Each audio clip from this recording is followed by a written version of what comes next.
Welcome to the Touching into Presence podcast. This podcast is for people who are interested in bodywork, empowerment, and somatic-based practices. I am Nikki Olson. I'm Andrew Rosenstock. We are certified Rolfers. Collectively, we're trained in various movement and bodywork therapies with an emphasis on somatic awareness and client resilience. Through conversations, our goal is to share and explore mind-body paradigms to offer empowerment possibilities. We're grateful to be in conversation with Derek Gill. Derek graduated university with a major in Management Information Systems, with minors in computer science and philosophy, and he worked for a major consulting firm as a systems integration consultant. Years later, after a life-changing wake-up call and several epiphanies, Derek was called into the medical healing arts.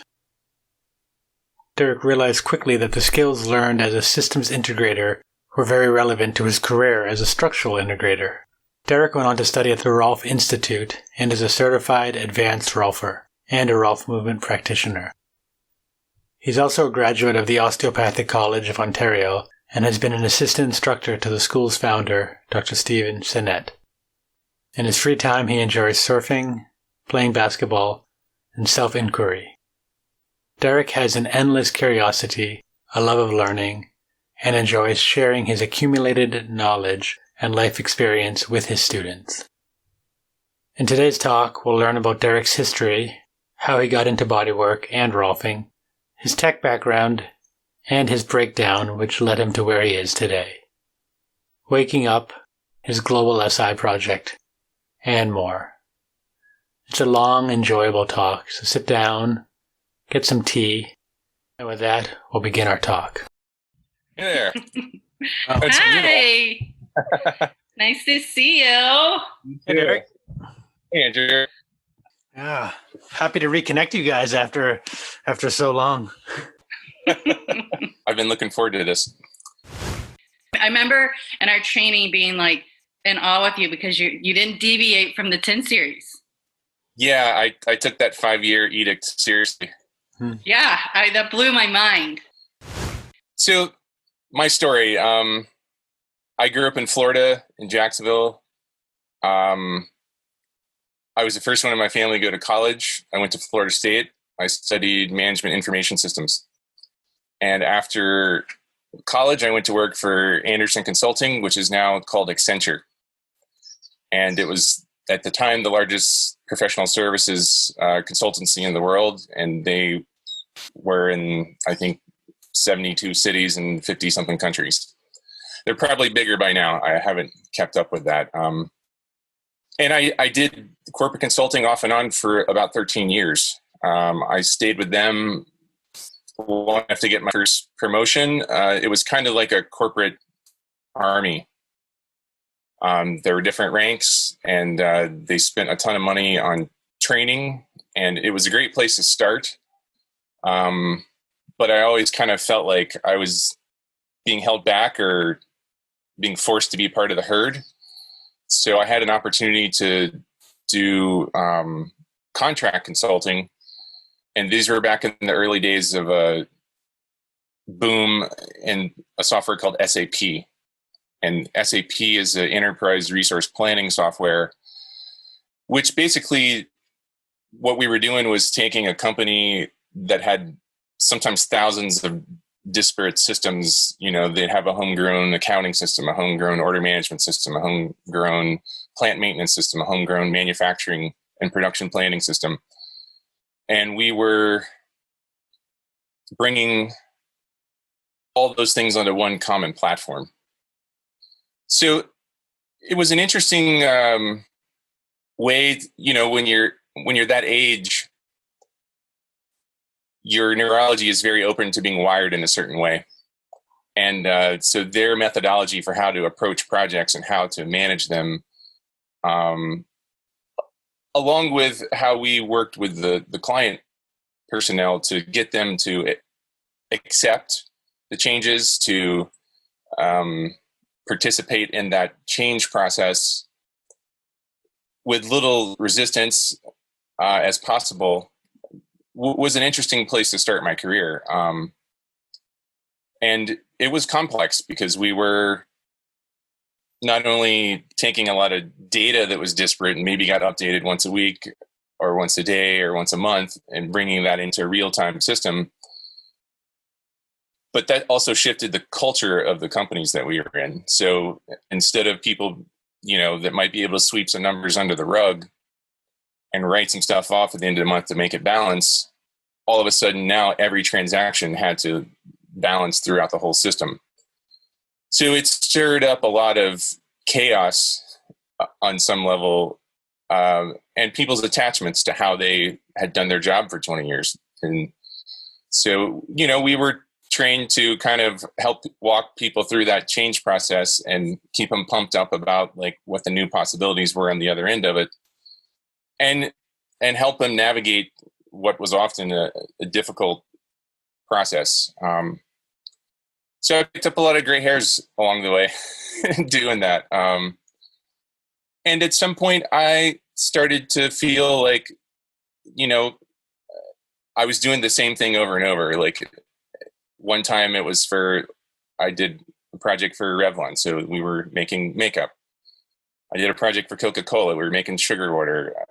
I did a project for Sony, and that was their mobile phone division. And, there was a semiconductor company, but at some level we were helping them become more efficient to make more money, which there's nothing wrong with that. But internally, it wasn't as rich and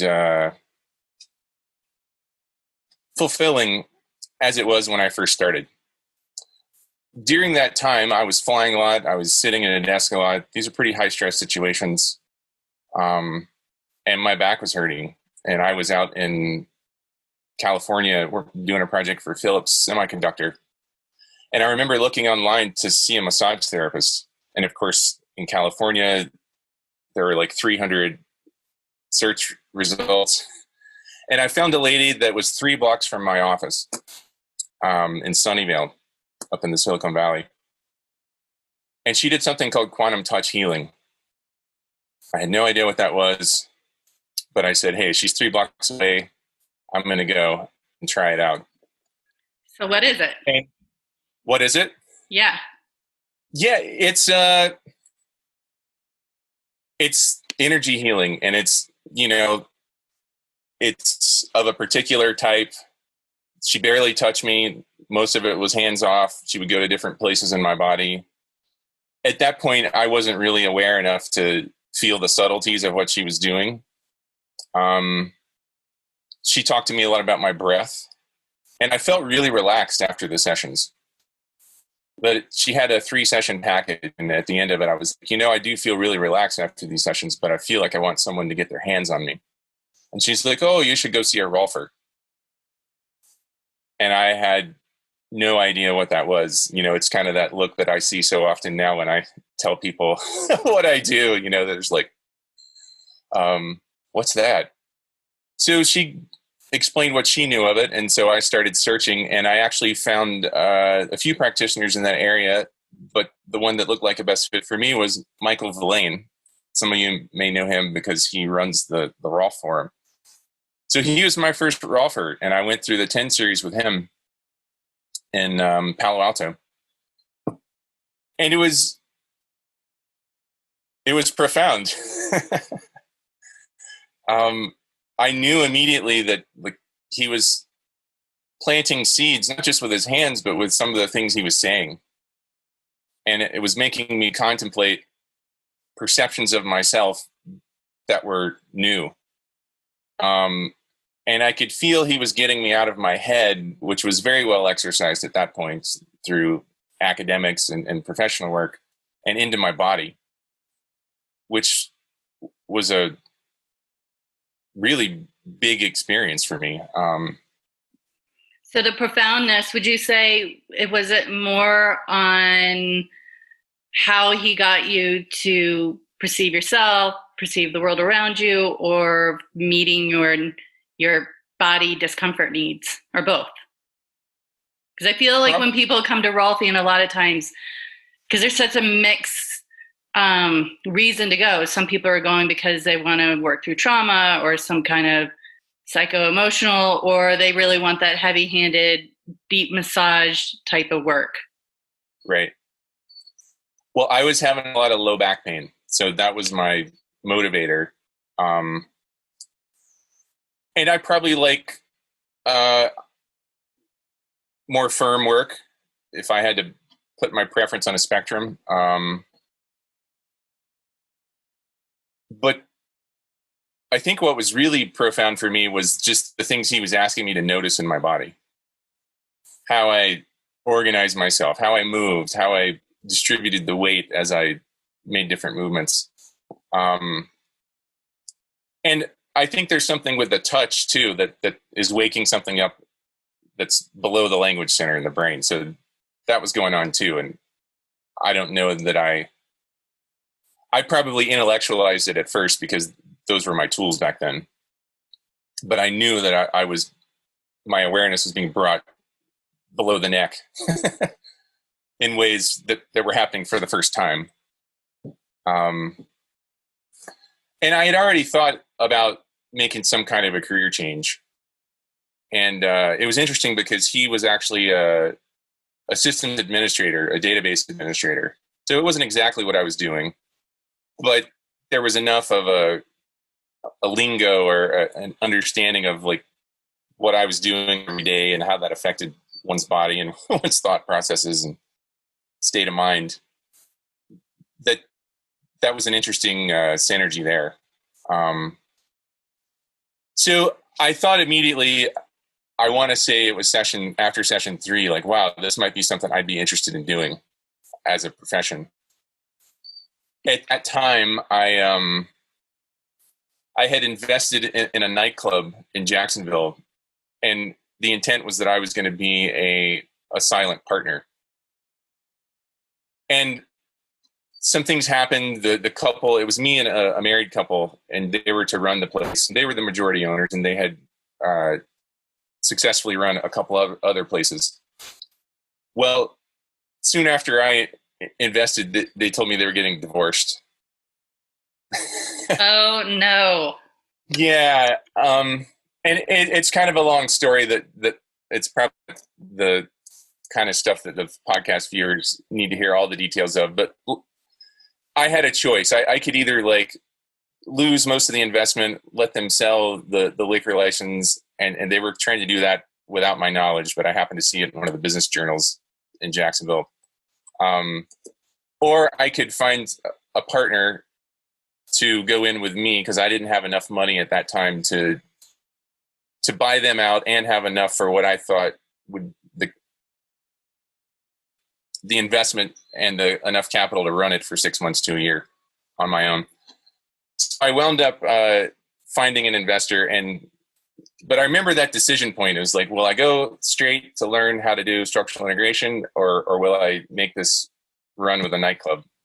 By the way, I just want to put this out there that so many people, I very rarely hear anyone say, well, I got into a business with a married couple and it worked out great. Generally not divorced, generally other where the couple generally sees eye to eye against the other partner. So it's 2 against 1. Yeah. Just if people are listening out there, don't not do it, but listen to Derek. Maybe think a few times before entering into that partnership.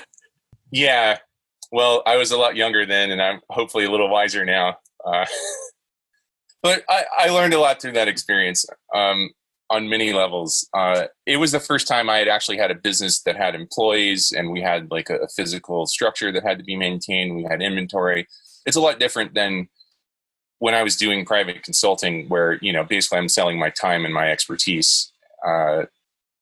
It's very different. There's a lot more moving parts to that. So that was a good experience. And we had a pretty good run. It was right before the Super Bowl came to Jacksonville, and we innovated in that field. The New York Times came to scout out Jacksonville because Jacksonville had never hosted a Super Bowl, and we were the only nightclub they reviewed.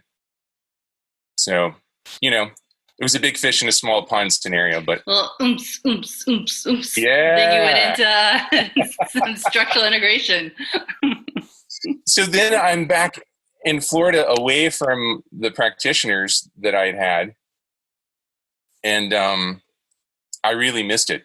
And it was always in the back of my mind, this is something that I'd like to do.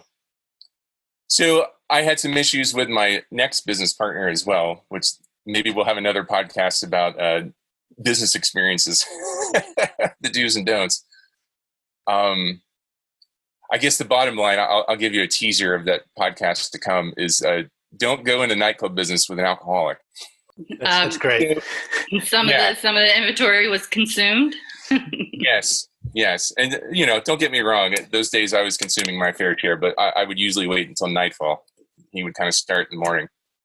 So at some point I could see the writing on the wall with the nightclub, and I went back to work doing consulting. And at that point I was working with Honeywell Aerospace in Phoenix, and I was flying back and forth. I was leaving at 6:00 flight on Monday morning, working in Arizona until Thursday, catching a flight home. And then I was working the nightclub on the weekends. So that kind of burning it at both ends can only go on for so long. And I wound up, I finished the project in Arizona. We went live. That's usually like a 3-month crazy exercise where people are working 80, 90 hours a week and no one's flying home. All hands on deck kind of craziness. And we went live with that project. I flew home, and it was the Super Bowl at the nightclub. And that was intense. That client sent me to a project in Clearwater. And a couple months later, I had a breakdown. I was not well, and I was in the middle of a meeting, and I started feeling this tingling sensation in my arms. Felt like an elephant was standing on my chest. I thought I was having a heart attack. I was in my mid-30s. I'd never had any health issues. And so one of my client people was like, "Derek, are you okay?" I was like, "I'm not sure. I think I need to go to the restroom." So I went to the bathroom, and I looked at myself, and I was like, gray. I was like, okay, I need to leave. I went out to the car. I was going to drive back to the hotel. And I was just hit me like, you shouldn't be driving. So I walked back in. I saw one of my teammates who wasn't from that local facility, but was part of a traveling team that did these implementations. I was like, "Could you take me to my hotel? I'm not feeling very well." She's like, "Sure." So we're driving, and she's like, "Do you need to go to the emergency room?" I was like, "Yeah, I think I do." So if casual. You're not yes, so casual. Trained observers, right? And so I went to the emergency room. And if you're not anxious already, like, start telling the doctor that you've got like shortness of breath, tingling down your arms, and you feel pressure on your chest. So the first thing they do is a cardiac workup, which, thank goodness, there wasn't a problem with my heart. He said, "You're having a panic attack." He's like, "Everyone has their stress threshold, and you've met yours. Here, you could take these pills and go back to work." Now, I'll have to say, when they put the Ativan in my IV, everything within like 5 seconds was good again. So at that moment, I was very thankful for modern pharmaceuticals. But something inside me knew that, like, I didn't want that to become a lifestyle. And so I had to get my mom to come pick me up from Clearwater, drove back to her house. And I sat in a chair in her house for about 3 months, tingling. Movie plots were stressing me out. I was put in touch with this acupuncturist who does 5 elements, Dr. Worsley style acupuncture. And she was a gift from heaven. Like, she really was able to tell me some things that made sense, because I knew that something was really off. And I knew that I had to figure out what it was, that I couldn't just mask it and keep doing what I was doing. And fortunately, I was in the position where I could take that time off. And I had done well on that project, and project manager basically let me work as little hours or as many hours as I wanted to with no real deliverables. I had kind of saved her career right before I had the meltdown. It was a pretty high, it was a pressure cooker kind of project. And I showed up with an empty tank from the nightclub stuff and the previous go live. I didn't have any recovery time. So this acupuncturist basically,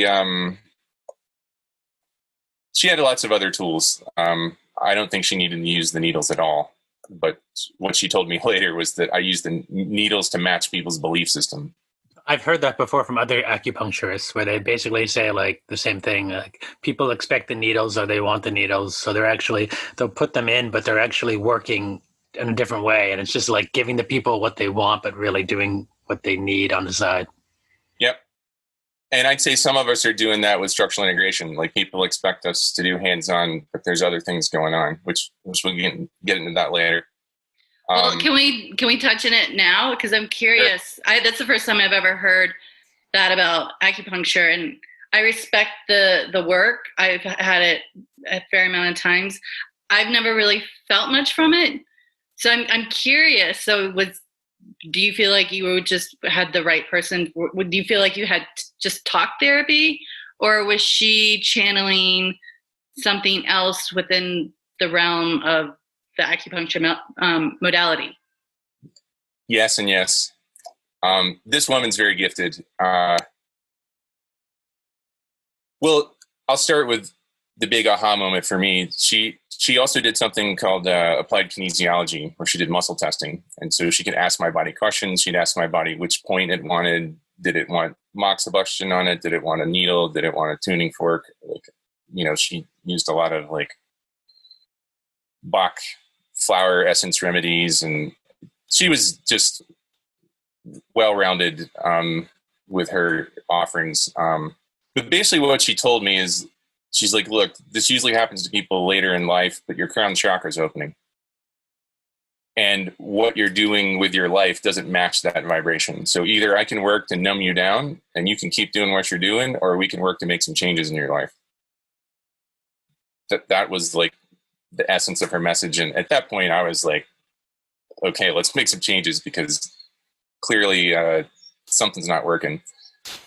And it's funny because like if you break your leg, like within 6 weeks to 6 months it's going to heal. You just have to stay off of it, let it heal, eat good food, let the time pass. But like when your psycho emotional self is like all out of sorts, you start wondering like, is this a permanent thing that has happened? And what's going on? But I think back to your question, Nikki,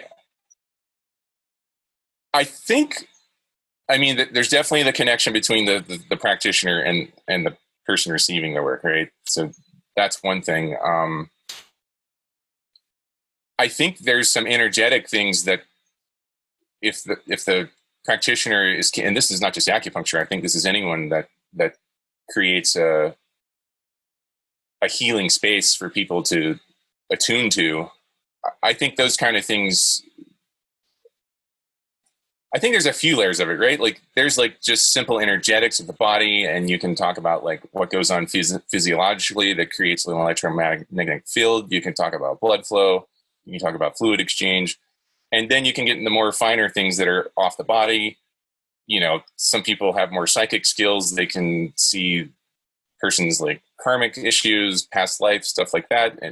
And then there's like a level of truth, which is outside of all of that, that would be considered the illusion. Even though the psychic stuff is often heralded as like a cooler part of the illusion than, fetching wood and carrying water, it's still all part of the dream. So that whole thing about matching the person's belief system, I think a lot of practitioners are able to do things with people that maybe the person doesn't have to know the details of. And some of it might be the practitioner doing that with conscious intention, And I also think there's a layer of it that is just happening because there's a time and a place. And if that person's meant to have some healing, the catalyst can come from that environment. And the practitioner may not even be conscious of that. So I think there's a few layers to it. Yeah, I'll second that. And I'll also say as a callback, like for those listening, tune into the episode we had with Michael Pollan where we sort of talked into some of that similar stuff about like what is it we're actually doing in the space. So I'm going to throw a callback to that earlier episode just to mention that so that people listen more to us. But I agree with you. I've had numerous times where I've had people come up, like message me years later and be like, thank you. That thing you did actually had this whole other thing. And I was like, all right, I was a pawn in that whole structure. And that's great. I had no idea about any of that other stuff. And I'm glad that had the positive effect that it did. And luckily, I've never had anyone say the opposite of that. So thank you, people, for not emailing me about the negative effects. I actually think it's very hard to have a negative effect if you're someone that's working on yourself and you're approaching the work with, a good spirit and intention of your health and the other person's health. If we're talking about the very physical nature of structural integration, sure, you can hurt someone if you're not professional with how you contact people. But that's a very physical thing. Well, and it also sounds from you sharing your story that you landed in the acupuncturist office at a critical moment, which you already were explaining, but your two previous jobs in these tech, like when you're talking about helping sell the products of Coca-Cola and makeup, and it just seems that you have the kind of the technology smarts, kind of the way to kind of step into the mainstream work world, but you have this internal drive to make sure it's really aligning to your belief system, and that some people can kind of step in and out of that no problem. But I think what often drives people who are choosing to be in the healthcare business, it really is coming from an authentic kind of lifestyle occupation and not something you can necessarily just show up for work and do your job and then come out of it. Yeah, I would agree. And I think for me, I can look back and I know that 10 series was the catalyst for this deeper awareness. It's just that when I received the 10 series, I wasn't at the place in my awareness where I knew all the levels that were being worked on. Hey, Jacksonville needed your nightclub. Right? You had to show up for that. But looking back, like after I kind of worked through what was being asked of me during the meltdown, which that's the best thing that ever happened to me looking back, because it really stopped me in my tracks. And it's one of those things, when we don't hear the whispers, the hammer's coming. And I got a big hammer. And it's almost like it found me. A lot of the stuff that these days, I don't necessarily feel like I'm making a choice to do a lot of this stuff. It's like it's showing up and I'm doing my best to say yes, with some boundaries around that are healthy. It reminds me just a little about plug that famous now guru Eckhart Tolle had a very similar experience. He was near suicidal when he sort of woke up in this experience and his life was this sort of mess, and then had this profound experience that just completely shifted everything. Yeah. Yeah. And I feel like, and of course it's biased by my own experience with it, but I feel like structural integration, that 10 series, can be a huge catalyst in one's life. And for some people, it's going to be they experience their body in a different way, or they feel more ease, or maybe they get in touch with emotional side and how that affects their body, or maybe they find their line, but for me, I think it can be a catalyst for truth, like capital T truth, because the physical body is so dense and it's the slowest to change of all the layers of our field. By working on that layer, there's a chance to clear out a whole bunch of stuff that could take years in psychotherapy or years of meditation. I don't think it's an either or, and everyone's path is different, but I do feel like structural integration can make the whole process faster. It has that potential. So that's kind of the approach I take when I teach. I don't know if we want to jump there. I guess it's happening naturally, so I'll go ahead. Huh? Yeah, go with what's natural. That's what we do. Everything always works out as it is. Yeah. So I'll just go ahead and talk about this, and then we can backtrack about like how the school started and all that, because again, this is what's coming up now. I feel like that what I just described about SI being the catalyst for huge spiritual growth and self-realization, I emphasize that in the global SI curriculum. Like it's as part and parcel to what we do as body mechanics and, opening the core in session 4. I really integrate that from day one. And I know that like not every student, not every practitioner, not every recipient, not all of us are going to wake up. There's a lot of grace involved in that we can't control. But I want to plant the seeds because I do think that structural integration can fast track a lot of growth and clearing out a lot of conditioning. So this capital T truth that you found with the SI work has brought you to found a school, the Global SI. Could you share a little bit what Global SI is? Yeah. I first want to clarify something, because structural integration, first thing I should clarify is my awakening is not abiding. I can't stay in that state all the time. These days, it's more present than it's not present, but there's still some things that pull me out of it, and that's what we work on. That didn't necessarily happen because of structural integration. I did other practices, and it was my first trip to India, actually, that I had a real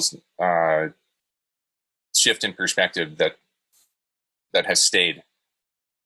But looking back, was that shift? That shift was just don't eat food on the street, I'm guessing, right? No. Yeah, that's the joke in India, right? One drop of water can change your entire week. No, it was a direct experience of a lot of things I had read in spiritual text. It was. I always struggle with words for this, and I think that's common because it's as soon as we start using language, we kind of move into that dualistic nature. So. Right, and this is all unfortunately non-nameable. That's part of what it is. It's an experience that doesn't. As soon as you give a name to it, you're in this world versus being. Yeah, and you've already engaged the labeling capacity of the mind. And I don't want to like come across that like I'm some saint or guru either. So like, it's just that I believe that structural integration saved me a lot of repetitions of other things, and it cleared out a lot. Yeah, and just I mean, out of my own curiosity, before the structural integration, you hadn't had a spiritual practice of sorts, had you? That came afterwards. Yeah. Okay. Correct. Yeah, and also for the listeners, I'll just say when you say the SI was fast tracking it, I'm taking it to mean fast tracking spiritual growth. Correct? Yes. Cool. And other growth. It was kind of like it was the first thing structural integration was the first practice that I was given that I was supposed to be aware of something besides my thoughts. And that was to become aware of my body and how my body moved and how I experienced my body. So already that began to lay down the neural tracks of where I placed my attention. And then, I had the good fortune to, I'm not the first person in the structural integration field that has pursued these kind of depths of spirituality. And I've heard some of this stuff taught by various teachers, but I think a lot of it is more of kind of the new age realm of, positive thoughts, manifestation, stuff like that. And there's nothing wrong with that, but that's not what I'm talking about. So, I guess I'll take another jump here because that's what's coming. I remember going through the Rolf Institute, and the things that were credited as primary influences for Dr. Rolf, although she studied many, many things, were yoga and osteopathy. So I had a curiosity when I graduated. Okay, well, what was it from those practices that she learned? So I started going to a yoga studio. The girl I was dating at the time, I went down to Brazil to do my clinical phase, Unit 3. And when I came back, she was active in this yoga studio. So I started going with her. And at first it was an intellectual thing. Okay, well, what did Dr. Rolf see in yoga? And then it started doing something different to me. It started making me more sensitive. And it gave me the language of like the Hindu tradition, because I was fortunate that the yoga shala that I went to, they taught all 8 limbs, not just asana. It wasn't just about the body. And I'm grateful for that, because I've met a lot of people that have, practiced yoga for 10 years and they've never delved into meditation, or they've never studied spiritual texts, or they've, only done a little bit of pranayama. So I'm fortunate that I had that broad exposure to like actual 8 limbs of yoga right away. And it gave me a vocabulary. And then later I met my wife, and she is a teacher. She's a colleague of like Adyashanti, Eckhart Tolle, Hamid, that is the founder of the Diamond Approach. So I feel like that yoga time at least gave me a foundation for understanding what she was talking about, because I had no clue what she was talking about. And she kind of yanked me out of this like bliss phase that I was just entering with yoga. And I probably could have spent 10 years there because it feels good, right? But it's not actually truth, right? Those bliss things are carrots. It's like we get a new opening. There's a contrast in our nervous system, so it releases all these chemicals that feel good. But you can get stuck there because you're just trying to have that. That's part of the yoga path, actually, is like, do you get stuck in these areas or do you go on? And a lot of people do get stuck. You have the different levels, the different realms, and getting stuck in that is part of it. Oh, I've reached it. I'm here. But it's like, Yeah. And, I think one common misconception is that like spiritual practice is to make my phenomenal life better. And it's not. That's a bummer. I know a lot of people are going to be bummed to hear that. One of my teachers who is said to be awakened, who's to say, when he was first waking up, was basically his wife said, you're an ass. You've become such an ass, because he was in this such a realm, and he hadn't been able to integrate that into. He was struggling within that, but not aware so much that he was struggling, because he was kind of in this, like, seeing everything as it is. Yeah. And it took him a while to integrate back, where she had, at one point, his wife had said, "Oh, you're finally back." And he was like, "Where did I go?" He wasn't, it was still that process. It hadn't made his life necessarily easier. In some ways, it probably made it harder until he was able to. Yeah. Absolutely. And you guys are reminding me of a funny analogy, seeing that I'm in Boulder. And I think this is kind of funny, but there's it was written up in some local mom blog thing. But a mom was talking about how they were, her and her partner were raising their child to be very conscious around, food and the environment and just uber aware.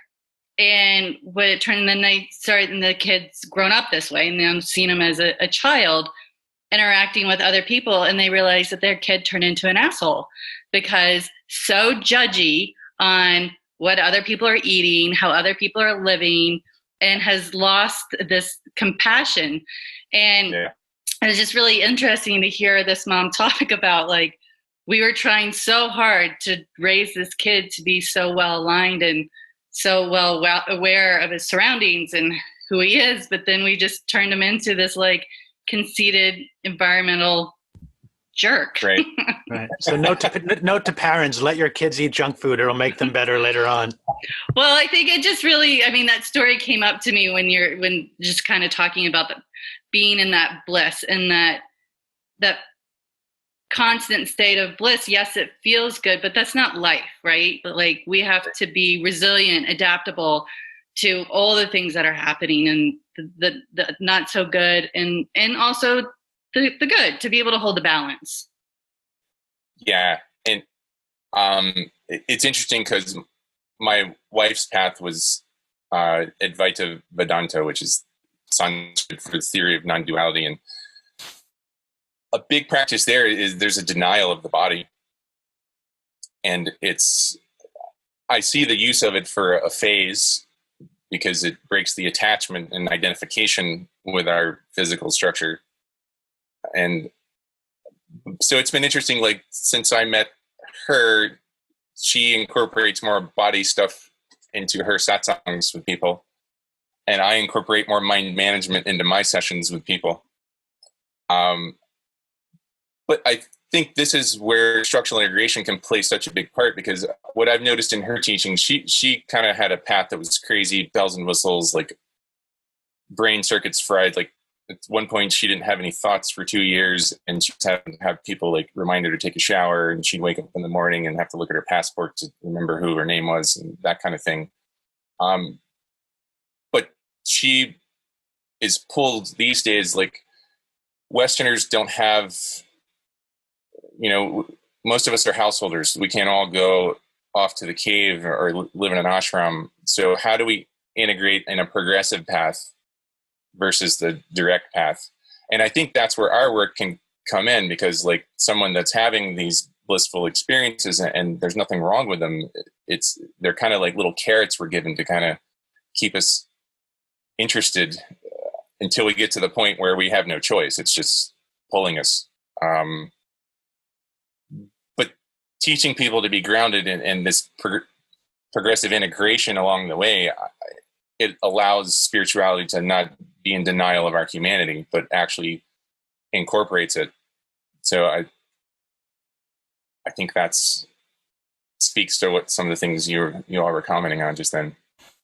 Yeah, and I've actually been trying to get one of my teachers, who's a non-dual teacher, but from the Tantra Shaiva community, to come in and go actually into some of the embodied practices that they were doing, because they being the Kashmir Shaivites, because they were not for enunciates, they were actually for householders, as opposed to most of the practices before were being for renunciates. So the practices were in some way easier because you didn't have the responsibility of like, well, you got to take care of your kids right now, but we're still working to get him on. So for right now, we'll listen to you. I'll do. Yeah. So, there's a little bit about my path with structural integration, my path with spirituality, and how I see how they fit together, and how that shows up in Global SI's curriculum. Prior to Global SI, I, for years, worked in a private practice and took a lot of classes. Finally, my wife was like, stop taking classes and start teaching. And I was going through Dr. Sanet's osteopathic program. He's an American DO, but he only wanted to teach the traditional hands-on osteopathy. So he started a school in Canada called the Osteopathic College of Ontario. So I went through the program with him, and he started encouraging me to teach about halfway through. And I went to this Asian Osteopathic Conference in Korea. And there I was introduced to some of the people that bring him to teach, because he teaches all over the world. And a couple of people saw that I was a structural integrator. And the next thing I know, I went and taught my first class in the Philippines. And on that, there was a year when my wife was giving a retreat in Tiruvannamalai, which is in the south of India. And Dr. Sanet was teaching a class that I needed in my program in the north of India, right in that same time frame. So I went to Punjab, and it was an advanced cranial class, and I met some classmates there. And after one of the things we were doing, this one woman had a really bad headache, and at that point I'd already studied cranial with a couple teachers, primarily Jim Asher. And so I did some things, and her headache went away. And she's like, "That's not what we learned in class." I was like, "No, I've had other teachers." So she was asking me, all kinds of stuff. But anyway, we kept in touch, and she wound up being the host that brought me to teach the Global SI program there. And so again, it's just one of these like unfolding things, right? Once I taught in the Philippines, then the interest in India got really high. And, that's kind of a social media phenomena. And then the one in India stuck. To this point, we haven't been able to keep the one in the Philippines going. For whatever reason, some of it's economics, some of it is they're getting a big dose of skepticism, another byproduct of Facebook. So, some people say what we do is quackery, and that's kind of, unfortunately, the message they're getting there now. But I'm hopeful that will change at some point, and we can go back in there. But the great news is that we graduated our first class of structural integrators in India last December, and there's 17 really sharp people. They're all PTs. We had a couple Ayurvedic practitioners in the course, but a couple of them weren't able to finish. One had a death in the family, and, it happens sometimes. But we've got some really strong practitioners there, and I'm excited to see how it spreads. I think they're going to feed back to us in a different way, because they're much more academic. Some of them are very research oriented, and a few of them work in hospitals. So they're using some of the structural integration principles and techniques in cases that we'll never see in the US. I had one student, as an example. There was a lady in the ICU. He works out in a rural area, and the doctors, she had low blood oxygenation, and she had been in there for a week. And finally, the doctors, after doing all their protocols, said, "Hey, let's call Suman in and see if what he can do manually," which that right there blows my mind, because I don't know of any doctors in the US that are going, "Hey, let's call in so-and-so and see what they can do manually." But anyway, he went in and he did two of the techniques I teach as part of the basic script for session 1, freeing the breath, and her blood oxygenation went up, and within 2 days she was out of the hospital. And he, of course, he was so awesome. Yeah, it's really awesome. And of course, he was like the local hero, and like. But maybe it's stories like that coming out of India that will help, our work progress into Absolutely. more mainstream. I mean, we had a conversation with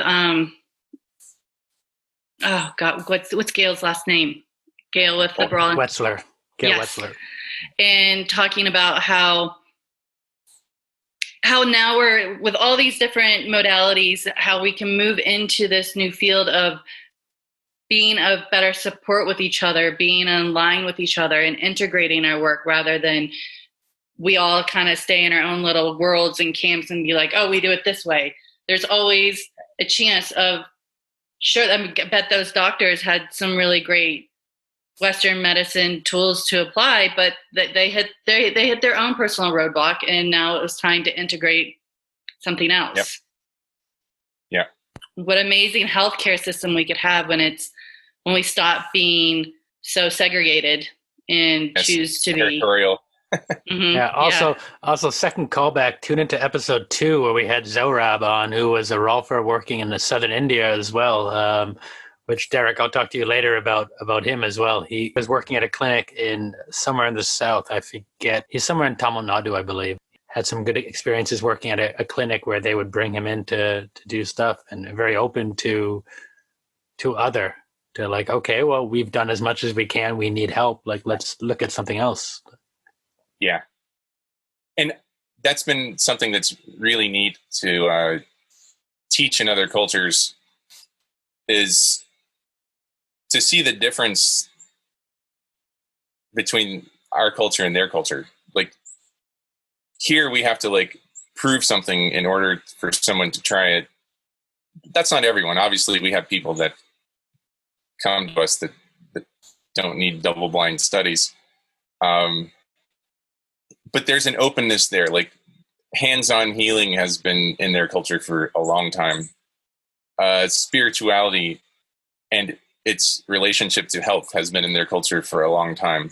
So there's an openness there that's lovely and refreshing for me, because, you know, sometimes here, you know, when you get that call from a potential client, it's almost like you need to evangelize, right? You've got to like work yourself up into this like state where, you know, you're telling them what they're going to get out of it, but it's tricky because everyone gets something different out of it. And, you know, you're basically selling an exploration when what most people want is a guaranteed result. Oh, but I like that. I got sold on the exploration. Yeah. Certain people are very open to it. And maybe I don't know that maybe our work will always stay there. That's probably a good thing. But maybe I'm more wounded from Florida conversations than you might be from New York and Colorado conversations. Well, I mean, I think for me, this is the only career I really know. I had a moment where I was in college. I was going to do pre and post production, but I was like, you know what? I need a ski bum for a year. I need like my gap year that I took after graduating from college, because I was like, I have all this education, but I still don't know what I want to do with myself. So wait, you were going to do pre and post production, and yet I do all the pre and post production for the podcast. Why did I not know this before? Yep. But you get used to, so trying to like build practice, and we're these weird Rolfers, like just it's the only way I know how to pitch myself is kind of in this realm of exploration. But I recently kind of used that analogy with a potential movement client. So it's hard for me to call myself a personal trainer because I train and I can do that type of work. But with all my different fitness modalities, it's an exploration. And so it was really cool because it was to a New Yorker. And but she's also in film, so I think she was able to hold that creative aspect of it. But it becomes so hard to explain because it doesn't have to be one thing. I'm not gonna just do Pilates or just do asana or kettlebells. I mean, we'll do an exploration with what you bring to me. What do you want to explore in your body, and we'll find a way to get there. But it's not going to be linear because that's not that fun. That's right. That was a challenge early on when I was teaching in India, because most of the students were PTs, so they're very linear and they come from a medical background. So there was some attrition in the beginning for sure. And, I remember the first couple of classes, there's one guy I remember, he had a subspecialty in neurology. And his questions, I could appreciate them because, I probably peppered my teachers with these kind of questions, but it was so specific. And I was like, I'm intentionally starving your left brain right now because I need you to shift into your heart. And I know it's frustrating you, but I'm going to keep doing it because if you want to be good at structural integration, you have to make this shift now. And that answer, he didn't come back for the next module, but I could see around the room when I made that statement that there were some people that completely got it. Like that was a moment. So it's just one of those things you can't please everyone, and this work is not for everyone. But the ones that it is for, it's a beautiful thing to do.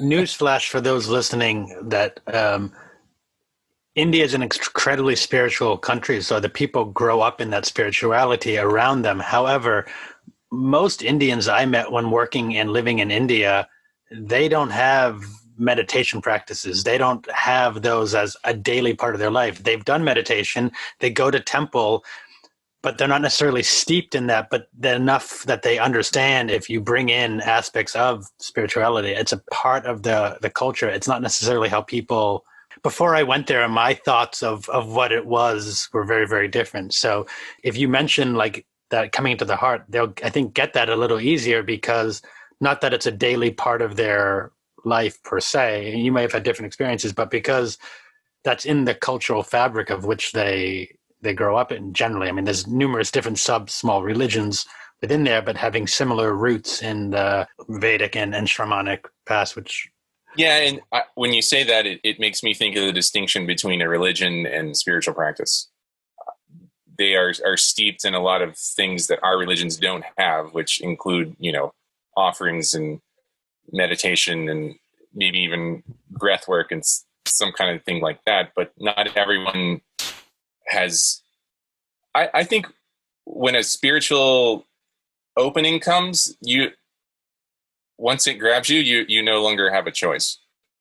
It's just something that you have to do and you're pulled to do. And I think that's an important distinction that you made. So like, while they have kind of the cultural context for it, it may not be something that has bitten them yet fully. Yeah. So just, I guess, to go back, like what prompted you to start Global SI? What was it that you were like, I mean, you sort of said how you kind of got pulled there, but was there, besides just someone saying like, hey, why don't you come down there, and maybe that was it, or was there like an inner sense of you to be like, I want to spread the work of SI, or I want to just teach in other cultures, or of something else? I think the call to teach was already there. And it was something I was kind of ignoring. This is a tricky community. There's a lot of people with a lot of years experience that know a lot, that have studied a lot of different things. And sometimes, you can see it on our Facebook forums and the older channels. It can be a tough crowd.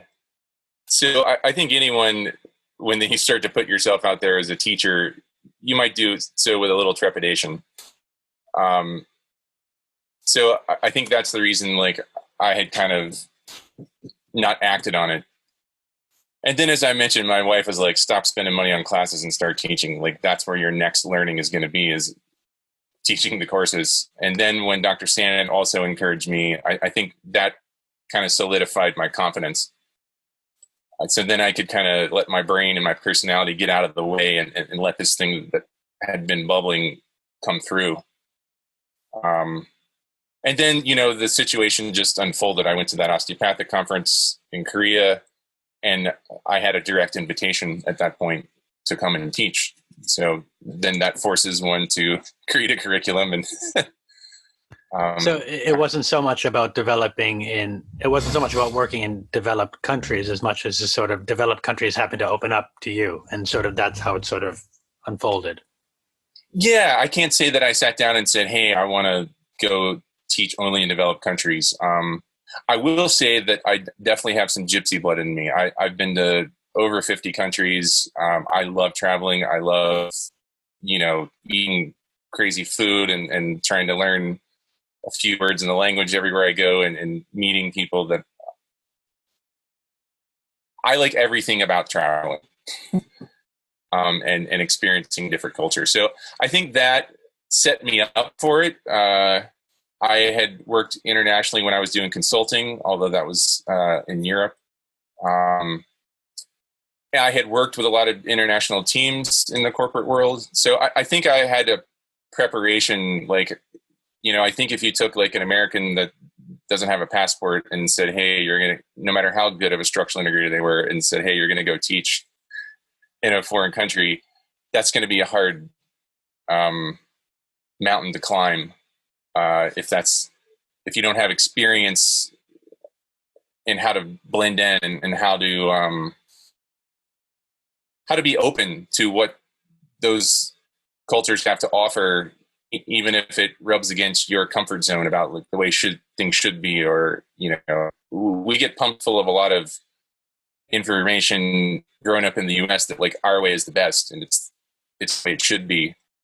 So you have to drop that. I remember studying in Brazil, and one of my movement teachers, Monica Kaspari, she's passed away now. She, at one point, she's like, Derek, you're a good example of a traveling American because you don't try to make us feel less than. And I thought that was a great compliment from a beautiful person. But it kind of made me think like, okay, so then I started kind of, you always hear about that, like, loud American traveling. Usually you hear about it in Paris, right? Because the Parisians don't put up with it. And people are like, those people in France aren't friendly. It's like, well, maybe if you tried to learn a couple words in French.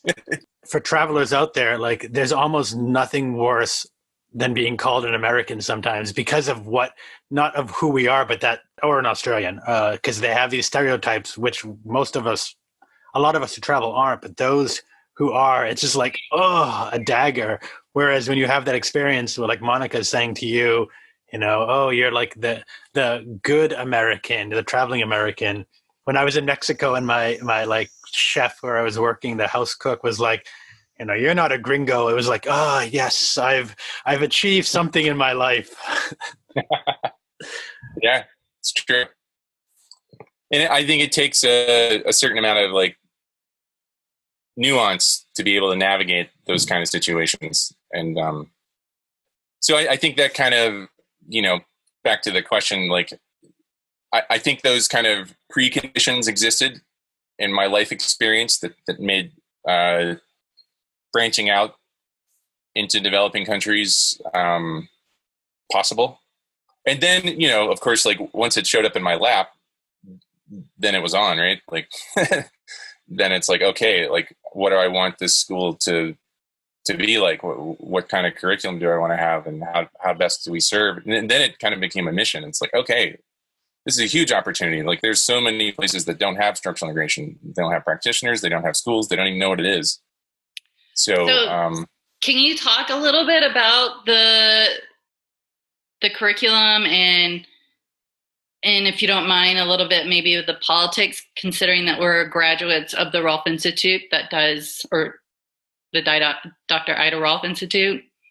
Yes. Which kind of holds the flag in the moon. We hold the territory, and right.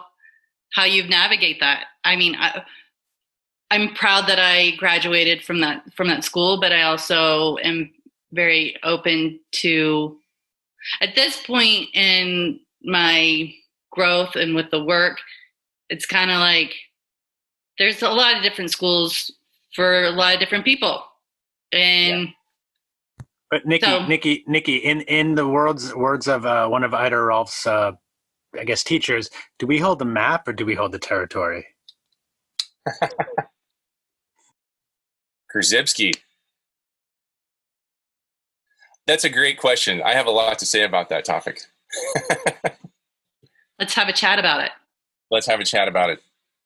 I also am proud that I graduated from the Ida Rolf Institute. I had some great teachers. I've got some great colleagues. I think I keep getting the name confused. I always called it the Rolf Institute, but the Dr. Ida Rolf Institute. You can call it the Rolf Institute. We all know what it is. We like that name, okay. I think, a little more. Anyway, it's just, you can just say the Institute. Where that's the old way. That's fine. So I think they play a very important role, right? It's kind of like the big fish the oldest school, it's got Dr. Rolf's hands in it, right? That's important. Equally as important, I think, is the Guild, because they're the orthodoxy, and they have done their best to preserve their version of, or Emmett and Peter's version of what Dr. Rolf said. There's still one generation of filter in there because it's what they perceived, she said. But I think they do the best job of keeping that traditional 10 series and her traditional tracking. And I think they're holding kind of the original scrolls, if you will, of her work. I think that's really important. I don't necessarily think that the stranglehold around the trademark is serving the profession. I understand that they have to do that because of the nonprofit nature of the organization and the nature of trademark law, that if they don't protect it, that they can lose it. But I think there's been a lot of scarcity thinking in the community that maybe was appropriate pre-internet, because these are the days where, there were secrets, and, you did meet in a circle and light a fire and share these oral traditions.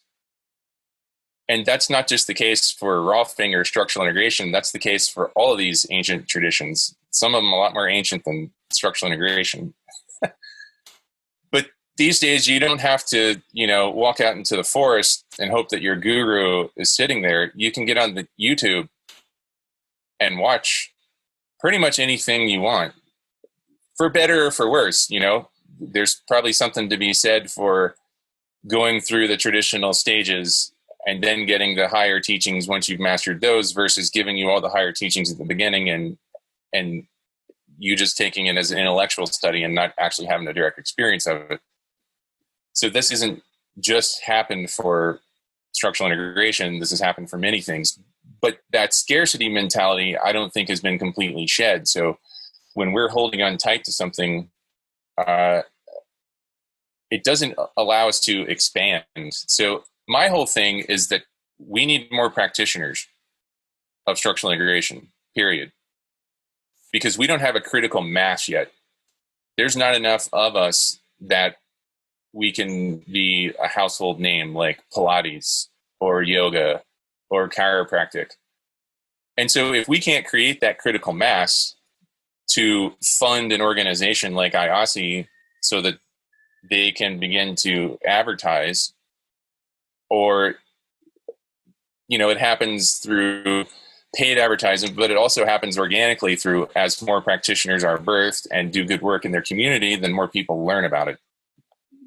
We're way too small to be playing these games with each other. I couldn't agree with you more. I mean, I always found it frustrating. I taught for a little bit at the Institute for the foundations. And students would always ask, like, what kind of learning materials can we buy, and how else can I continue my studies when I'm not in training or like on physical campus? And the Institute didn't have anything. That I always was referring. I was like, all right, we want to learn more about body reading. Tom Myers has a DVD. You want a little bit more of touch? Eric Dalton or Art Riggs. And, I would find myself, promoting everybody but us. And I kept on asking, like, why don't we have any DVDs, any tutorials, or any of that stuff? And I always came back to this, we don't want our secret out. And I'm kind of like, the secret's out. There's already Rolfers explaining in detail what the 10 series is. It's on the World Wide Web. It's out there. Yeah. Like, why this is a way we can make income. This is a way that other people, massage therapists. When I went to, I became a massage therapist in New York so I could practice Rolfing legally. And what a sucker punch that, I got, because when they started the class about all the different type of modalities for touch, Rolfing came up. Who did they say? attach that to? Tom Myers. There was no Ida Rolf. I was like, wait a minute. This came from a woman. My students in India asked me who came first, Tom Myers or Ida Rolf. Yeah, crazy. Yeah. And so kudos to Tom for being a great entrepreneur and being a great voice for our work. Absolutely. That. In a lot of ways, he's my first introduction to Rolfing, more or less, was with Tom. Somebody had said, you should see a Rolfer, and then I had started reading Anatomy Trains, and I was like, oh, he's a Rolfer. Kudos to Tom, and also, in a lot of ways, he's done good for us. We're not bashing you, Tom. We still want you to come on. Yeah, so, it's an interesting situation because I think IASI could be the vehicle to expand the work. But I know when I went to the Rolf Institute, what I was told was that IASI was something that Tom Myers dreamed up to give his school legitimacy. So I was left feeling like, well, I'm a graduate of the Rolf Institute. I don't need to join IASI.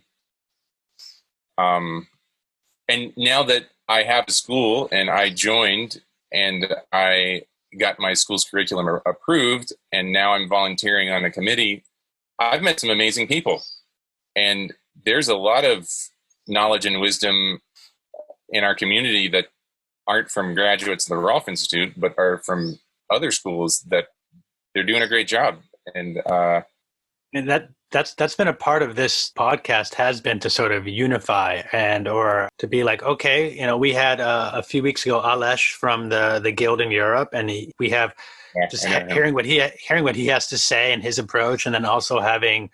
We haven't had any Heller work or Soma people yet, but we'd love to. And sort of saying, okay, really, it's all about what do we have in common, not what separates us. But before this, I definitely had that. Well, I graduated from the Rolf Institute, so we hold to a higher standard. We are a better institution than these others. No, we're not. No, we have a different way, and we would work better together and being aligned as opposed to against. Especially as you're saying, we haven't reached critical mass. So we're like the white blood cells attacking the red blood cells, not realizing like, no, we're actually on the same team. Let's try to get the system back into homeostasis and improve. Yeah. And, frankly, I don't know how to solve it. There's still a lot of old wounds from the Guild split that aren't healed in an older generation that most of us younger generation don't have a dog in that fight and would like to just see it heal. I think there's a great opportunity with board certification through IASI to make that the standard. Now, I don't expect the Rolf Institute they're in a tough situation. Like, the board, the executive director, like, they have a job, and that's how the system's worked out. I think if we were to fix it, it would have to be something like the Rolf Institute decides to sell the rights to the trademark to IASI. I don't know if that's possible, but in my wildest fantasy of how like this becomes a profession that people know about, something like that has to happen so that we begin to, instead of, we're all basically doing a flavor of the same thing, but we all have 10 different names for it. That's right. Not helping. Well, and I think that I think the Rolf Institute can keep the name. That is a point of differentiation. And I think same with Tom Myers, he has anatomy trains. I think this school, I think what's unique about having so many different schools is there's so many different ways of learning. Like, I did a Pilates training, and I was so grateful where I landed because it was much more of a structural integrative Pilates training. I'll give it a shout out to Kelly Kane. It was still a Pilates training, and I think it was still Pilates. But right. I think of like structural integration. I think is the word that really should be worldwide. And then within that, you have your subcategories and point of differentiation, because there's so many ways to structurally integrate. Because it started out as Rolfing, for some people, there is more of that name and association. And so that legacy has sort of built in one way. And then I think sort of later structural integration started to come out. Although the original name was, Rolfing Structural Integration, Rolfing is what stuck. So many people know it as that it just, the benefit of Rolfing in my experience is it gets you in the door one step quicker. That extra step, I'm a Rolfer, okay, versus I'm a structural integrator. Pause the door, what is that? It's like Rolfing. Oh, okay. So that initial step is like, oh, I know this, I've heard of this. That's how I'm hearing it. I don't know if that's sort of where you're coming from, Derek, or a little different. Yeah, I think I mentioned that because I don't think there's. I think I'm presenting an exploration of how do we come together without asking the Rolf Institute to do the unquestionable. Yeah, there's no way. So instead of let that one go, and as all these different schools come together, we are branding structural integration, and I think that really supports what the school that you've founded, Derek, and what Tom Myers has done, and what Ed Malpin did in California. And it gives room to, sorry to kind of get on the horse on this, but it gives room to of the movement practitioners that are structural integrated minded. Yeah. I think that the way that we have to do that is for people to start requiring their graduates to become board certified structural integrators. And that's going to take a lot of people being willing to invest in something that they may not necessarily see the reward for right away. That committee has done great work, and they've made it where that test can be taken at Pearson VUE testing centers, whereas before, it was twice a year in Boulder or maybe, somewhere else. So people had to take a flight and come in for a pilgrimage to take this test. But now they've made it where you can go to a local testing center and take it. So that's huge. If we could get that to become the standard, because the trick is structural integration is not a term that can be trademarked. So, even in India, I had to kick a couple students out of the program because they were starting to teach structural integration and they had not even graduated. That's pretty common in India. So it's not unique to structural integration. So that's part of my approach and kind of my global SI blueprint is that we use the board certification exam as a way to, one, measure the quality of the curriculum and, support a standard across these schools.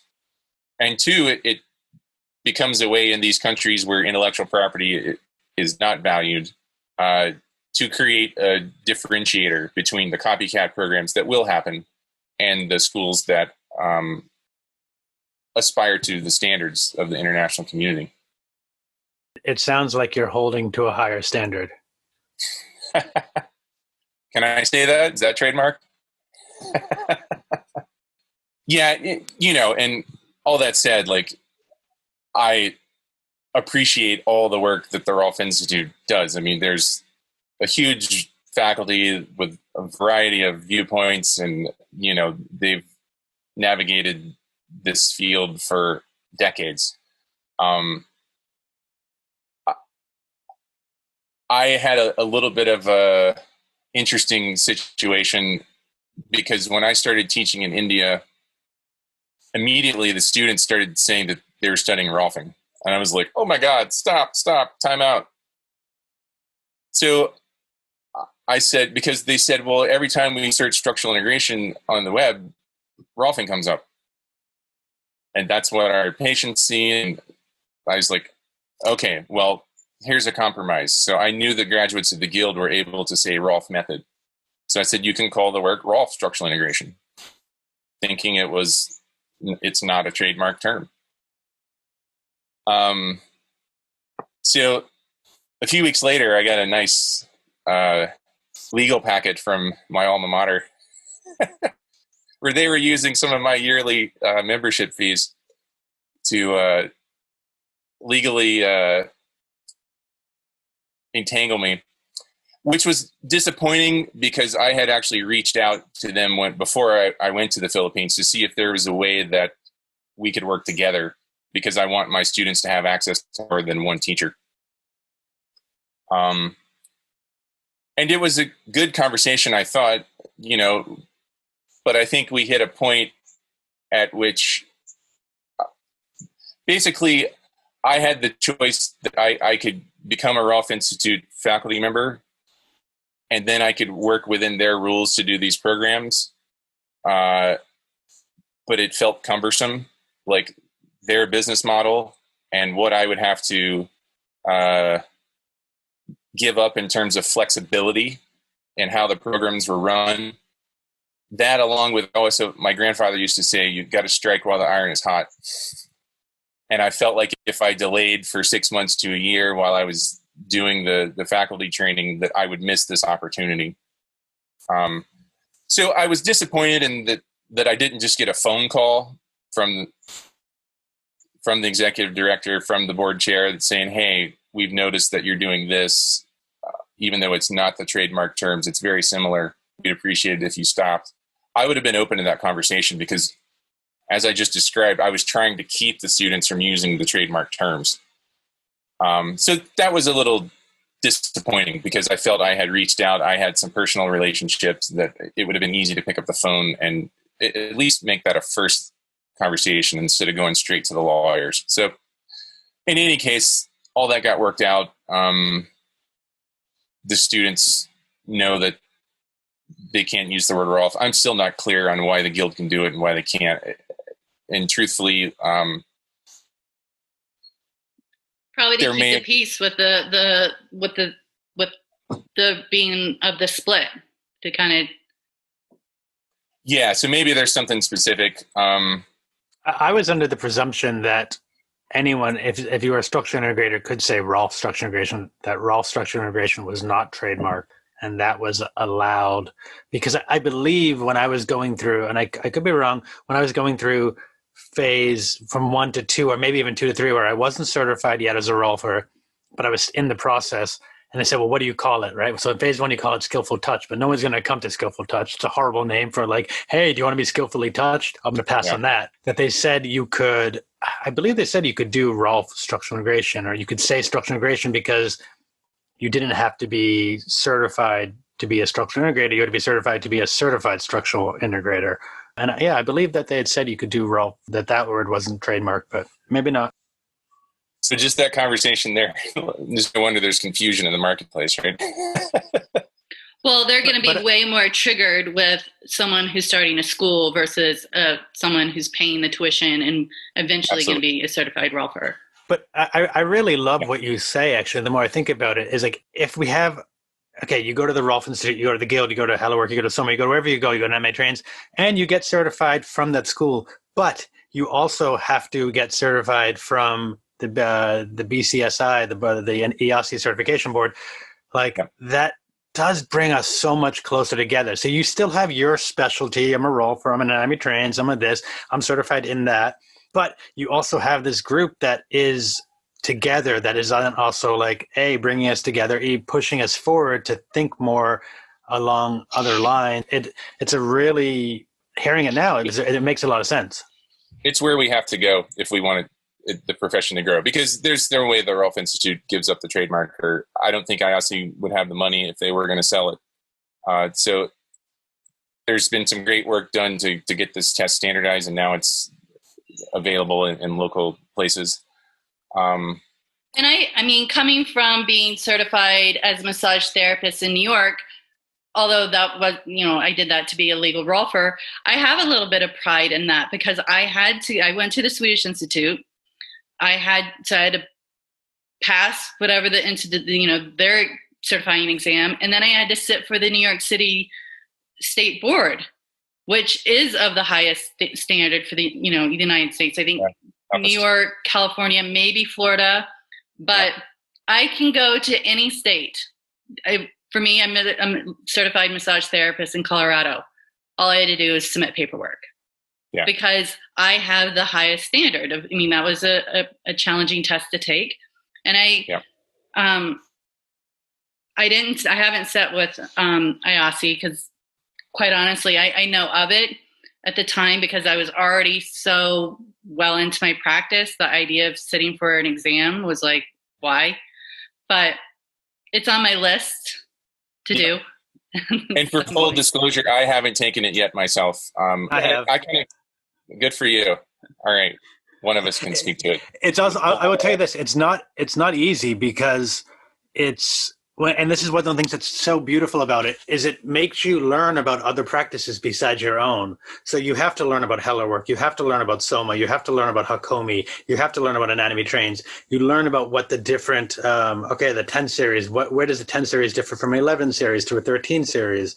12 series. And so it's actually a beautiful thing because it gives you access so that when you meet an anatomy trains person, you say, okay, let's have an SI meeting at a bar and let's talk about, our trade and our passion.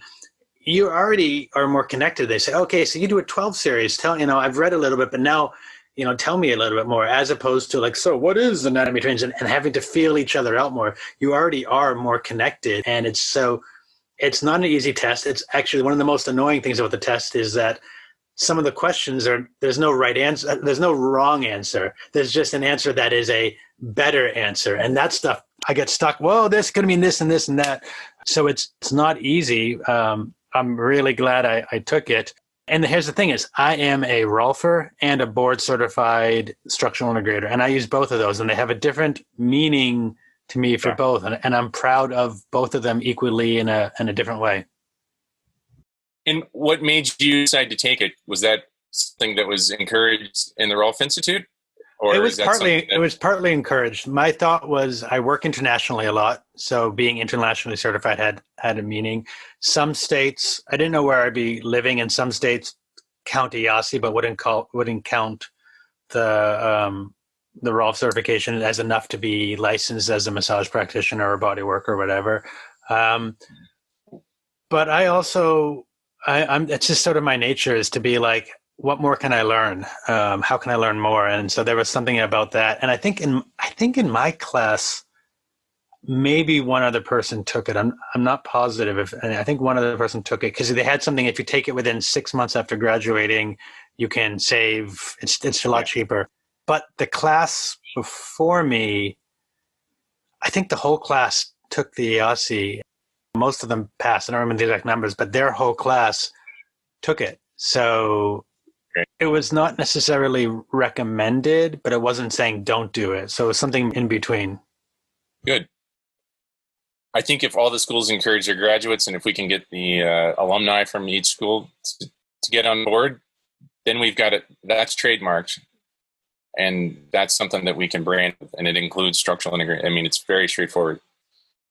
Whereas structural integration is tricky because anyone can go tomorrow and say that they're a structural integrator. Like you can't trademark it. It's not specific enough of a term. But I go back to like, so what? The more people who say it, the more people who play with it and try to incorporate that in their professional life. It's still, of course, in good ethics and practice. But it's the same thing with like how yoga is, worldly known, and there's so many different ways of learning it.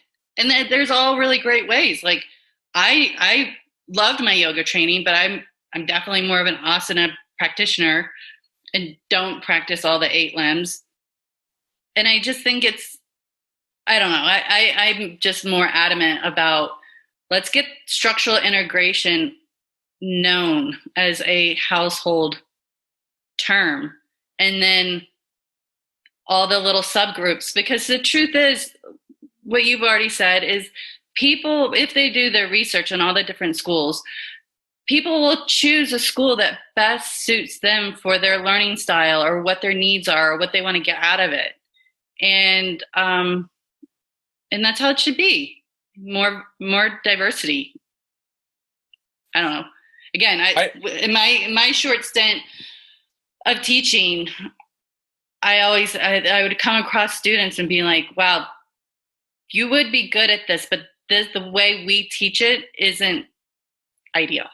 Like they probably are more of the experiential, less, about the body reading, kind of more of like, let's kind of be the off body type of structural integrator than in the tissue.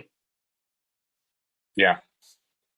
two things come to mind there. The argument is always thrown up about like Pilates and how they lost the trademark. And I always laugh when I hear that because everyone knows what Pilates is.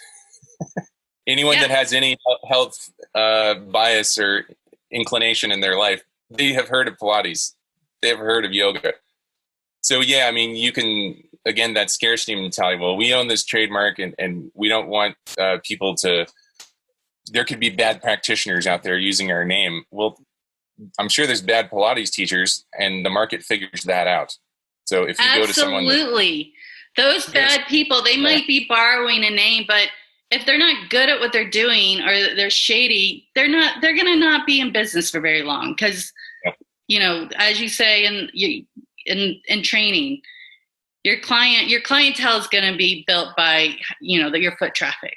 And it's the opposite in yoga. If you're shady, you become a guru for a while, and then about 30 years later, you get called out for being a pedophile or a rapist or whatever it is. So it's the opposite in yoga. And that's why yoga and Pilates are so different all the time.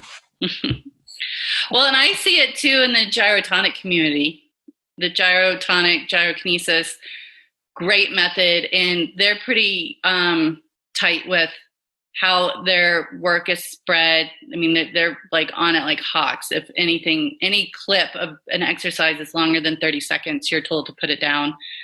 Do they have any like competition or any students who left and created their own version of it, or they've basically kept it their own? They've kept it. Yep. In New York, there was a fellow that I think he got shut down. I think he got sued. He was friends with the founder, and I don't know a ton of that story, but I learned a little bit about him through that. But that's to me very similar. Gyrotonics is, from what I've heard, like one of the most amazing things you can do. Like one of the best practices, great for joints, great for mobility, great for lots of things. Yet, how many people know about it? Yeah, because it's the same thing. It's like, because, and I think it was historically with the Rolf Institute, you know, they're holding on to this secret out of fear of it blowing up. And I understand it. And I don't have answers for that. But I guess we're all kind of just running in circles of kind of exploring this. How tight do you hold on to something where it just becomes a club versus strangled? Yeah. And asphyxiated. Yeah, because, you know, what happens when the founder is no longer earthbound? You know, what's the plan for, and I think, and I don't know, maybe I'll have somebody from the gyro world to come schooling me, correcting me. But my understanding is a little bit of this holding on to the practice is out of fear of what happened to Pilates. That it blew up and became this well-known thing that helps people. Right, but it's well known. It's well known. It may help people, but it's not regulated in the same way. So the issue with that is, I mean, it's actually the same thing we have, but we just don't necessarily say it, is you go to a Pilates teacher that teaches one method and it's great. And so you say, okay, I like Pilates. And then you go to another teacher and they do a completely different thing. Now they both are called Pilates teachers, but there is a regulation. There's an alliance for Pilates. But as far as how they teach it or what they're doing, maybe. So there's not like a similarity, maybe, right? So teachers can teach very, very different. There's a yoga alliance, but almost every yoga teacher, depending on where you went, all three of us are yoga teachers, and we're probably all learned very different because of that trademark or that lack of trademark. While I'm going on inside the Rolf Institute, depending on which teacher you can get a very different take on the work. Right. I mean, that's not a bad thing, but it doesn't stop there from being variation. It just it slows down growth. Right. The best saying I think I've ever heard about Rolfing is there is as many ways to Rolf as there are Rolfers. Yeah. So I think the board certified structural integrator is a great option to grow the work, because Rolfers can also do that. It's not saying we're going to take something away. And it's a standard that everyone could aspire to or meet. And if that were advertised, like, I mean, look at the name change at the Rolf Institute. They intentionally took structural integration out. It's no longer the Rolf Institute of Structural Integration. It's the Dr. Ida Rolf Institute. That's intentional. That's to separate them. So, you know, they'll have to see if that's a good strategy or not. You know, there was a lot of money spent on a marketing firm that, to me, I tuned into that meeting when they had the Rolf community meetings, and there was no social media component to that piece of work that we paid for. It just seemed like old mentality. They were talking about font colors and font sizes, and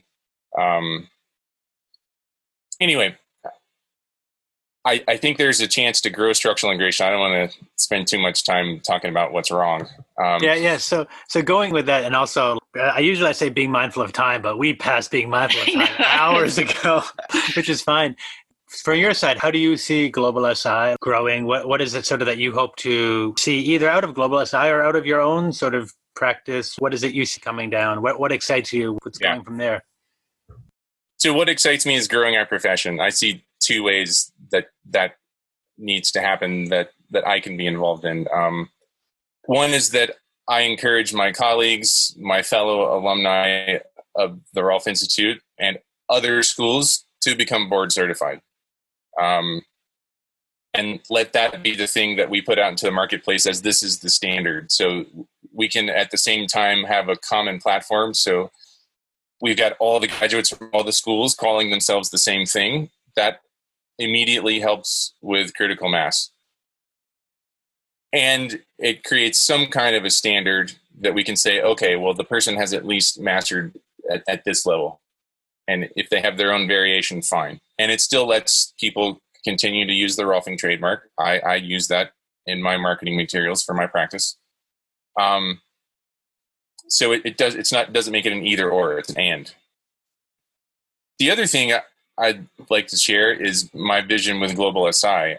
I've spent the last couple of years lobbying the IASI Education Committee and the board itself to allow me to run what I'll call a field experiment, which is how can we go into a market that has no awareness of structural integration, which means there's no practitioners, no schools. How do we penetrate that market and build enough interest and awareness in the work so that the students have demand, meaning that people will pay them for sessions? That takes community awareness of the work. And when there's demand for those people trained in structural integration, then we have demand for people that want to come take the training. So there's a little chicken and the egg that goes on there, right? So what I propose is the Global SI blueprint. And I'm pleased to say that after a lot of lobbying and a lot of working together with the board and the committee to kind of fine tune it, address some of their concerns, it just passed a couple months ago. So this is real now. Congratulations. Thank you. Yeah. Thank you. So basically what we were able to do was to get them to grant us an exception so that we could teach a streamlined course of live hours that's less than 500-hour live hour requirement currently to be able to sit for the board exam. So we're allowed to teach 240 hours of live hours. And then for those students that want to bridge up to the 500 hours, we're allowed to teach them either by letting them repeat classes, letting them do case studies, or letting them do online training. So it doesn't mean that 240-hour graduates can take the board certification exam, but it gives them a way to bridge there if they want to. And it lets us, at a lower price point, get people trained in structural integration. So right now, we've got 17 structural integrators in India that I believe, because of their background and the way that Global SI teaches, I'd put them next to any graduates of any of the other schools. Some of them have PhDs, many of them have master's degree, and it's in physical therapy. So, some people will say, oh, well, physical therapists don't do this the way we like them to do it, or massage therapists don't do this the way we like them to do it. But the point is, they have a strong background before they came into the program. And then the goal is, and we hope that it takes, typically it took me a year and a half of building the relationship with these folks to kick the program off. Then once the program starts, we are targeting 2 years to be able to complete the first batch of graduates. From that batch of graduates, we identified those people that are interested and have the aptitude for teaching, and we begin to let them assist the next subsequent batches. And we are able to create 3 categories of teachers, which will also be included in the upcoming school standards for IASE that should get ratified whenever we're able to hold the next IASE conference. It was supposed to happen last spring, but was canceled because of COVID. So in that, there's associate instructors, there's assistant instructors, and there's full instructors. And it varies based on how many years of practice they've had. In order to kind of move up that ladder, you have to assist a certain class 3 times before you're able to kind of move up in responsibility. So the associate instructor is allowed to assist an assistant or a full instructor. Full instructor has to have 7 years of experience. They're allowed to start their own school. They can write their own curriculum. And then assistant instructor, I think, is 5 years. And I want to say associate is a 3-year minimum. It basically creates a pipeline, because what we eventually want to do is create local instructors. And eventually that will turn into local language classes. But you kind of have to start at the foundational levels. In this blueprint, we also want to create global SI community centers. And at first, it might be leasing. At some point, we might move into the real estate itself. But what we want to do is have a place in the community where people know this is where structural integration happens. And when people begin to identify, wow, people get well when they go here, they feel better. Now we've got community awareness. We've got demand for the work. So we can also give jobs to the practitioners in those community centers. Because I think one of the big impediments to our growth as a profession is there's an assumption that everyone that comes through a structural integration training automatically has an aptitude to be an entrepreneur. And that's not the case. I think a lot of people struggle with how to build a private practice, and some people just aren't cut out to be an entrepreneur. It's not a diss, it's just they have skills in other areas. And I think we lose a lot of people through attrition because of that. So if we had these community centers where we could offer jobs, I think that would lower the attrition rate and the burnout rate. It also said, go ahead. I like that. I think that's so true. I mean, there's so many practitioners or students that I've seen go through the program, and they were very skilled and would be great practitioners. But building business, it's just, I struggle with it. I think the way I've been able to be successful is just sticking it through and word of mouth. But you compare that to the people that do have that entrepreneurial edge, who bang out practices. And it's an interesting kind of comparison. Is like, are they good because they're really good at the hands-on touch, or are they good at selling? Yes. Yeah. And probably I'd say there's a spectrum of it. Yeah. Mm-hmm. The answer is always yes and yes. Or as in Rolfing school, the answer is maybe for everything. Yeah. Depends and maybe. Yeah.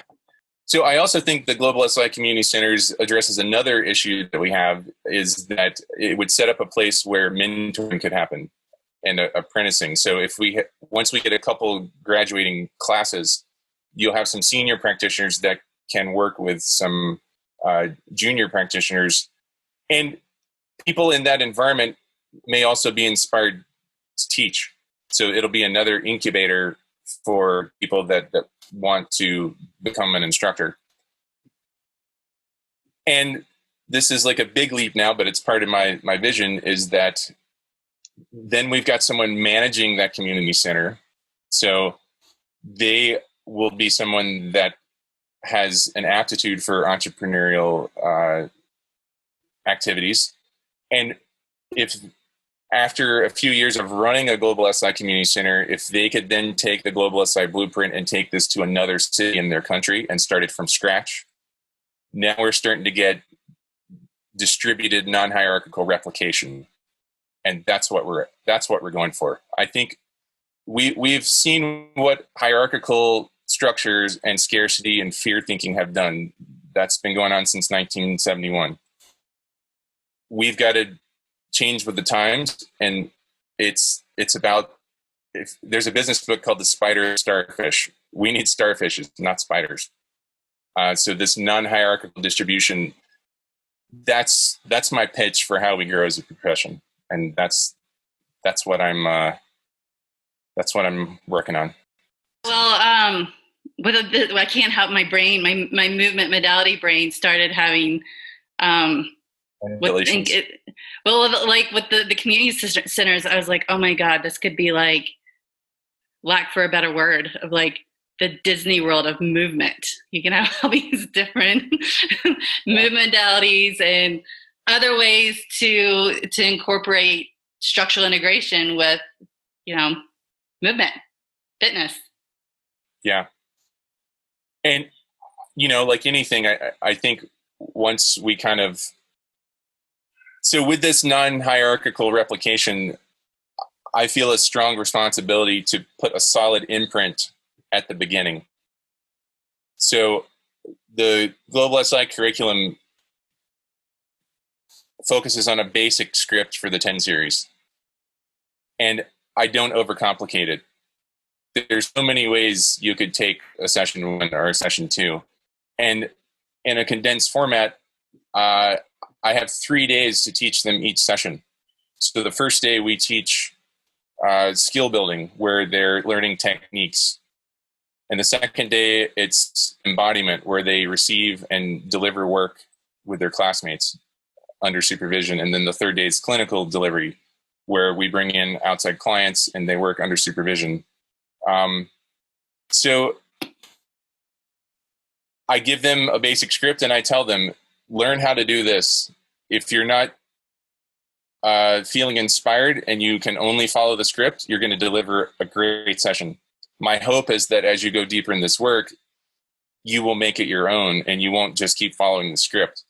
That's great. When I was in my phase 2, we had been given one of the famous hand drawings of each session, but taught to not follow it per se. But it was really helpful for when I was just starting to think about, okay, well, what do I need to do next? When I couldn't think of it, I didn't know how to feel, I didn't know how to listen, and it was really helpful to have a script with the intent to get off of a script. Yep. Yeah, it makes total sense. And I think in the beginning, it's important that especially since there's a gap, because I don't live in these countries, I'm teaching usually two units at a time. So I'll teach a session 1 and a session 2 class back to back, and then I'll go away for 4 or 5 months, come back and teach 3 and 4. I need them to leave confident that they can deliver this, because the real learning is going to happen between the classes where they're practicing it on people. And then they can ask me questions and, there's that kind of feedback. But if I tried to overcomplicate it, I'm just going to leave them confused and not confident. So that's something I think is really important as we go into but I'm also giving them the context that you will not always follow this basic script. And I give them the principles, and I give them the layers that I expect them to work on, not just your physical touch, but how are you managing your own energy field and your own mind while you're touching, before you touch? What kind of language are you using with them? Are you teaching them a felt sense vocabulary? Are you able to help them feel something that they can't feel? Can you help them connect what's going on in their life with what they're feeling in their body? And, on and on and on, all the stuff that we all know about. But so I paint because I don't fry them with too many multiples, too many techniques, they still have bandwidth so that I can talk to them about these other layers, the movement, the emotional, the spiritual, and get them to feel that and not just be so concerned that I've given them 100 techniques in 3 days. Are they going to remember any of it? So that's part of the way that we're able to teach the shorter format, is because we've tailored the curriculum to make sure that they're competent and confident when they leave. Nice. Well, I do want to be mindful of your time, which is great. This has been so fun talking to you. Yeah, I enjoyed it too. And this has been one of the reasons, like we've had few reasons for starting, but one of it has been to have discussions and to have thought leaders, and to also, how can we keep developing our profession? And part of that is getting out of the box, having conversations with people who may think differently, who may see different. And this has been such a delight, really. Mm-hmm. I'd say we should have you on again, but man, the editing I have to do for your talks is just a lot for me to do. Let's get this to in the books, and we'll see if it makes sense anymore. Thank you so much for your time and for your knowledge and your experience and your stories. It's been great. Thank you both. So good to see you again, Derek. Yeah, you too. Thank you. Yeah. See you. Bye-bye. Bye. Thanks for listening to us at Touching Into Presence. We hope you enjoyed today's conversation. You can find out more about Derek at advancedmanualtherapeutics.com and more about Global SI at globalsi.org. If you enjoyed today's episode, we'd appreciate it if you would leave a positive review of the podcast and subscribe to it through the platform of your choice. When you do this, it really helps other people find this, and we greatly appreciate your support. We look forward to hearing back from you and seeing you on our next conversation at Touching Into Presence. Bye-bye.